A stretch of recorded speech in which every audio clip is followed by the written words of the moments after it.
The storm raged across the barren landscape of Aeos III, a terraformed mining planet on the edge of human-explored space. Lieutenant John Kessler trudged through the ankle-deep mud, his oxygen mask fogged by his labored breaths. His mission was routine: scout for mineral-rich zones for extraction. However, nothing on Aeos III ever felt routine. The planet's alien biosphere, though subdued by human intervention, still resisted colonization in strange, unsettling ways. John's boots squelched to a halt as his scanner beeped. Just ahead, a faint life signature flickered. That was odd. Aeos III wasn't supposed to host intelligent life. He pushed through the dense, thorny underbrush and froze at the sight before him. A creature lay sprawled in a clearing, its fur slicked with rain and streaked with blood. It resembled a cross between a wolf and a fox, with sleek, silver fur and luminous, violet eyes that blinked weakly at him. Its hind leg was caught in the sharp, jagged jaws of a hunting trap, one clearly human-made. "Damn it," John muttered under his breath.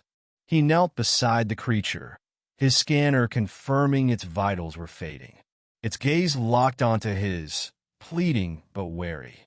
"Easy there," he murmured, reaching into his pack. "I'm not here to hurt you."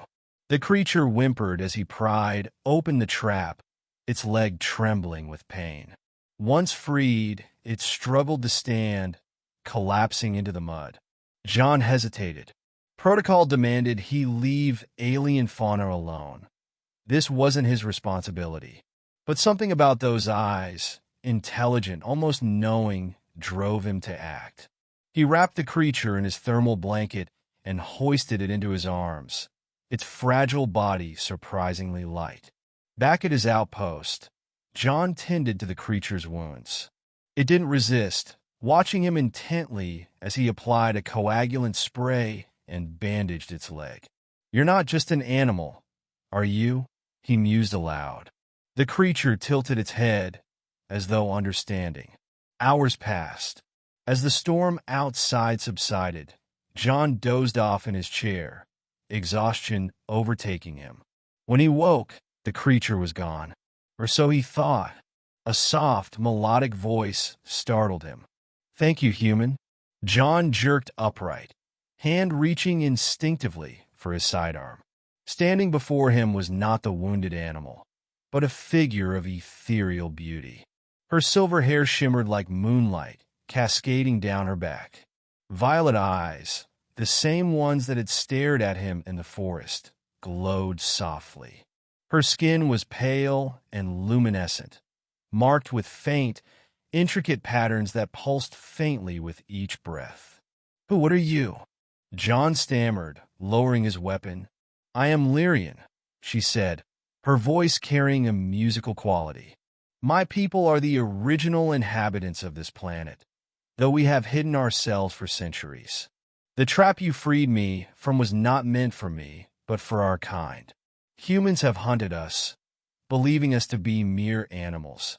John's stomach churned. I didn't know." "Few do," Lyrian said gently. "But you showed mercy, even when you didn't understand. For that, I owe you my life."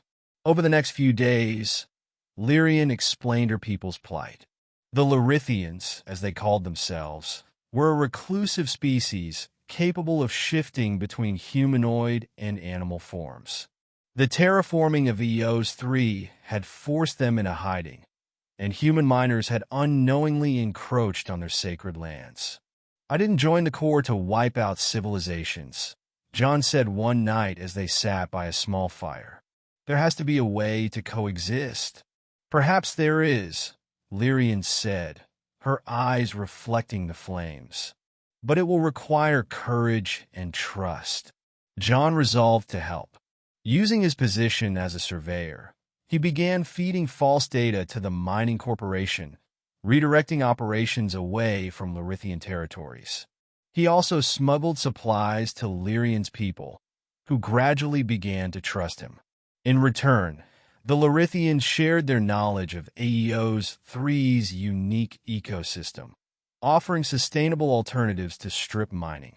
Lyrian's bond with John deepened, their shared mission fostering a connection that transcended species. Months later, the mining corporation abruptly pulled out of Eos III, citing insufficient resources. John, now discharged for insubordination, chose to stay behind. He had found something far more valuable than minerals, a new purpose and a new home. Lyrian stood beside him as they watched the last human shuttle depart. "You've changed the fate of my people," she said softly. "You changed mine first," John replied, taking her hand. Her violet eyes glimmered with gratitude and something more. As the twin suns of Eos III set, their light painted the horizon in shades of gold and violet.